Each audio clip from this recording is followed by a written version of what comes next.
Good afternoon, I'm Brittany Nicholson, and this is my final for Introduction to World Politics. I chose to do the comparative analysis of two nations' political systems. The first political system that I chose to do was the Mexican political system. The first thing I noticed about the Mexican political system was Article 83. Is no leader can serve more than 6 years, and 6 years is equal to 1 term. And the reason why they decided to implement that article was because of Porfirio Diaz. He ruled for 7 consecutive terms, which equaled 7 years. And it was beneficial to Mexico because it prevents one-person rule like Africa and Asian countries. It makes it so that the leader, but on the counter side of that, it makes it so that the leader doesn't feel the need to have the support from other countries. Have the support from other countries. Have the support from other countries because they won't be in power for too long, so they don't feel like they have to gain the respect of the people. The president is pretty much the rule-all of the country. They're pretty much the head of state and the commander-in-chief for the Mexican military forces, and they're overall in charge of everything from appointing other officials to executing and enforcing laws. And he has the power to veto bills. Those were some of the biggest things that I noticed about the president.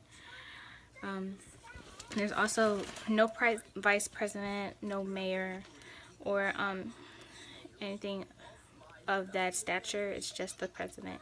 So he pretty much holds all the power. But however, they do have 3 political parties, and first party being the Institutional Revolutionary Party, second being the National Action Party, and then you have the Party of the Democratic Revolution. Those 3 parties came together and made the Pact for Mexico. Pretty much they all play a part. They all play a part in the environment of important legislation. It's said to have, however, the Pact for Mexico is said to have weakened the legislator in relation to the executive. Their judicial system is also quite different. They have a Supreme Court of Justice, and it's only made up of 11 members that are nominated by the president. They have a limit of 15 years to serve. Unless they are coming up on retirement, then they have to stop early. Mommy, I want pizza. Okay, 1 second. Well, what I got from Mexico's political system is that they're overall stronger than the rest of Latin America, but they didn't always start out that way. I want Captain America, Mommy. They didn't always start out that way. The country that I chose to compare Mexico to was Brazil.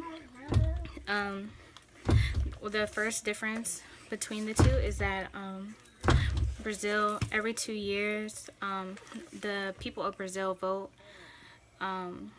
for president, for legislative, and for legislative power.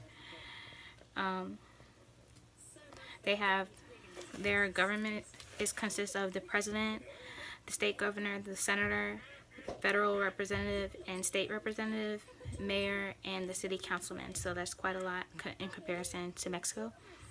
Voting is mandatory by all Brazilians, unless having a valid reason as to why they couldn't vote. In case the president, for some reason, cannot fulfill his entire term, the vice president would take over for the president, and so on down the chain. There's 27 governors in Brazil, 1 for each state, and for the federal district, it's elected every 4 years.